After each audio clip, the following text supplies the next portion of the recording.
Dahsyatnya siksa bagi orang yang meninggalkan sholat. Ibnu Abbas berkata, maksud hadis, aku dengar Rasulullah SAW bersabda, awalnya orang yang meninggalkan sholat itu, bukanlah dia termasuk golongan Islam. Allah tidak terima tauhid dan imannya, dan tidak ada faedah sedekah, puasa dan syahadatnya. Al-Hadis. Dalam peristiwa Isra Miraj Rasulullah SAW bukan saja diperlihatkan tentang balasan orang yang beramal baik, tapi juga diperlihatkan balasan orang yang berbuat mungkar. Di antaranya siksaan bagi yang meninggalkan sholat fardu. Mengenai balasan orang yang meninggalkan sholat fardu, Rasulullah SAW diperlihatkan pada suatu kaum yang membenturkan kepala mereka pada batu. Setiap kali benturan itu menyebabkan kepala pecah, kemudian ia kembali kepada keadaan semula dan mereka tidak terus berhenti melakukannya. Lalu Rasulullah bertanya, siapakah ini wahai Jibril? Jibril menjawab, mereka ini orang yang berat kepalanya untuk menunaikan sholat fardu. Riwayat Tabrani.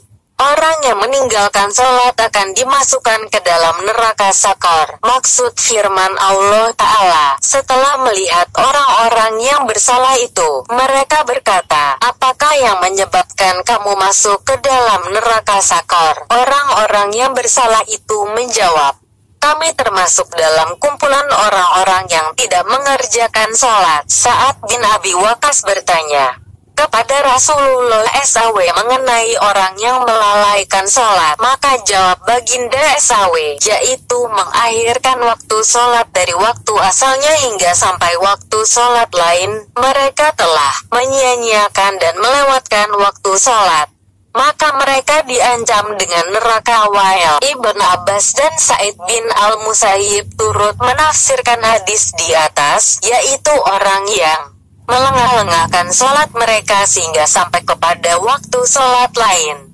Maka bagi pelakunya, jika mereka tidak bertaubat, Allah menjanjikan mereka neraka jahanam tempat kembalinya. Maksud hadis, siapa meninggalkan sholat dengan sengaja, maka sesungguhnya dia telah kafir dengan nyata. Berdasarkan hadis ini, sebagian besar ulama, termasuk Imam Syafi'i, berfatwa tidak wajib memandikan, mengkafankan dan mensolatkan jenazah seseorang yang meninggal dunia dan mengaku Islam, tapi tidak pernah mengerjakan sholat. Bahkan, ada yang mengatakan haram mensolatnya. Siksa neraka sangat mengerikan. Mereka yang meninggalkan sholat akan menerima siksa di dunia dan di alam kubur yang terdiri dari 3 siksaan.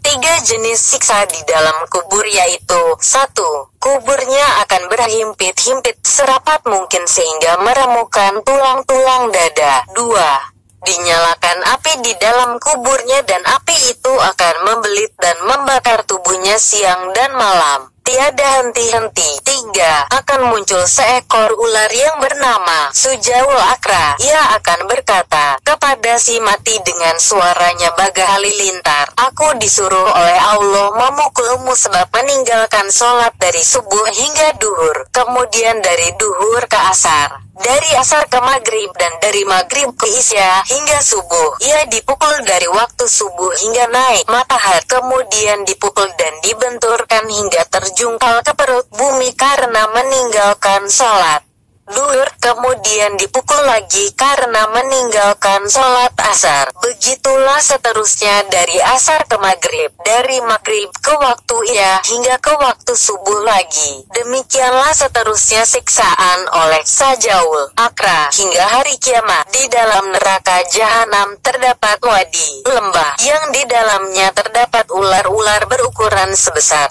tengkuk unta dan panjangnya sebulan perjalanan. Kerjanya tiada lain kecuali menggigit orang-orang yang tidak mengerjakan sholat semasa hidup mereka. Bisa ular itu juga menggelegak di badan mereka selama 70 tahun sehingga hancur seluruh daging badan mereka. Kemudian tubuh kembali pulih, lalu digigit lagi, dan begitulah seterusnya.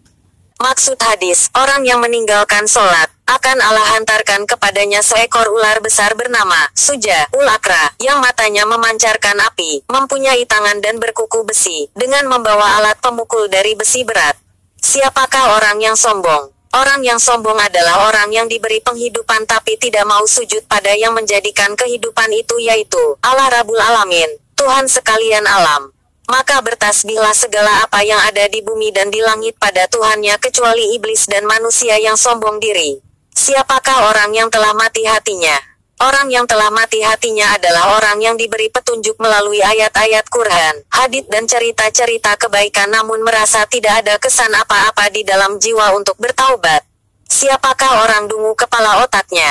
Orang yang dungu kepala otaknya adalah orang yang tidak mau melakukan ibadah tapi menyangka bahwa Allah tidak akan menyiksanya dengan kelalaiannya itu dan sering merasa tenang dengan kemaksiatannya. Siapakah orang yang bodoh? Orang yang bodoh adalah orang yang bersungguh-sungguh berusaha sekuat tenaga untuk dunianya sedangkan akhiratnya diabaikan.